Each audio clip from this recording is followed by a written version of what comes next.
ఆడజన్మ కన్నీటి అలల సాగరం, చూస్తే చిన్నదే కాని బాధల భారం. ప్రతి అడుగులోనూ పరీక్ష, ప్రతి చూపులోనూ నిరీక్షణ. ఆశల రెక్కలు కాలి, గుండెల్లో మూగవేదన. ఆ కన్నీళ్లలో ఉన్నది పిరికితనం కాదు, ఆమె నవ్వే పెదవుల వెనక ఉన్న విషాదం.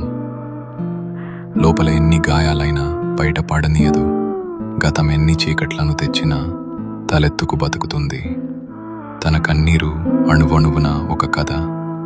ఆ కథలో ప్రేమ ఉంది, బంధాల కష్టముంది. అయినా ఆ కన్నీరు ఆమెను బలహీనం చెయ్యలేదు. అది ఆమెలోని ఆత్మగౌరవాన్ని పోషించింది. ఏమీ చెప్పకుండానే ఎన్నో నేర్చుకున్నది. ఏదైనా సరే ఎదురు నిలిచి పోరాడింది. ఆమె బాధ ఆమెకు ఒక ఆభరణం. అది ఆమె గర్వం, ఆమె నిజమైన అందం. ఇది ఒక ఆడపిల్ల కన్నీరు. అది కరిగిపోయేది కాదు, కదిలించేది. కన్నీటి అలల సాగరంలోనూ ఆమె తలెత్తుకు నిలబడింది. అదే ఆమె బలం, అదే ఆమె గర్వం.